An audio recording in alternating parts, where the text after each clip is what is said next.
Ассалаумағалейкум қазақ елі, сіздермен бірге саяхаттолық. Бүгін біз сіздермен Шенген визасы туралы талқылайтын боламыз.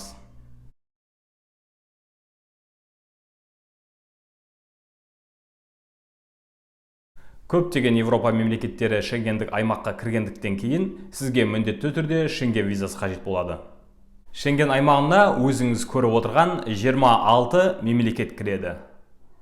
Каналымыздың аты айтып тұрғандай, бүгін біз тек саяхатшыларға арналған виза түрін талқылайтын боламыз. Саяхатшыларға арналған виза түрлері екіге бөлінеді.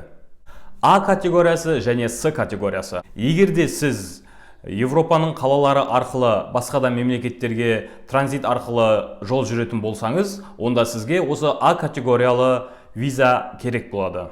Ал Европа қалаларынан саяхат үшін сіздерге С категориясындағы Шенген визасы қажет болады. С категориясындағы Шенген визасы 3 топқа бөлінеді. Ол 1 реттік, 2 реттік және көп реттік, яғни ұзақ мерзімге берілетін Шенген визасы. 1 реттік визалар сіздің Европаға 1 рет кіріп шығуыңызға ғана жарамды болады. Ал 2 реттік виза ол сіздің Европаға кем дегенде 2 рет кіріп шығуыңызға ғана арналған. Көп реттік немесе ұзақ мерзімді виза сіздің Европаға 2 немесе одан да көп барып келуіңізге рұқсат береді. Енді Шенген визасының визалық төлемі туралы ақпаратқа назар салыңыздар. Шенген визасын алу үшін сізге міндетті түрде осы төлемдерді төлеу қажет болады.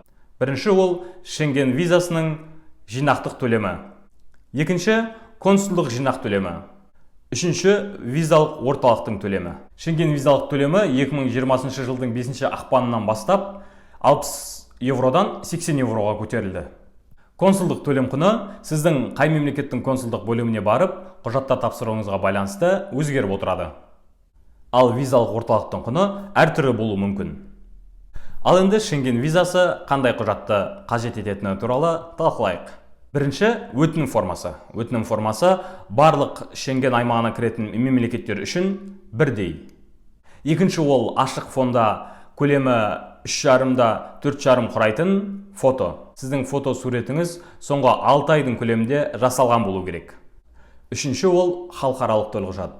Сіздің халықаралық төлқұжатыңыздың аяқталу мерзімі сіздің Европаға жоспарлаған саяхатыңыздың уақытында аяқталып қалмау қажет.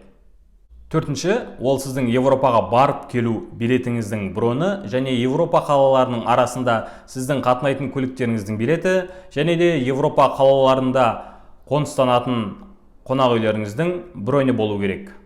Бесінші, ол сақтандыру полисі. Сіздің Европаға барып келуіңіз үшін сақтандыру полисіңізде кем дегенде 30 000 евро болу қажет. Алтыншы, ол сіздің банк шотыңыздан анықтама. Банк шотыңыздың анықтамасының 2 түбіртегі қажет болады. Бірінші, банк шотыңыздағы қолжетімді қаражат туралы түбіртек, және екінші, 6 ай көлеміндегі сіздің шотыңыздағы ақша айналымы туралы түбіртек қажет болады. Сіздің банк шотыңыздағы қолжетімді қаражат көлемі сіздің Европаға жоспарлаған саяхатыңызға толық жетуі қажет. Егер сіз бір аптаға саяхатыңызды жоспарлап отырсаңыз, күніне 100 евродан есептегенде, сіз консулдық бөлімге кем дегенде шотыңызда 700 евро бар екенін дәлелдеуіңіз қажет.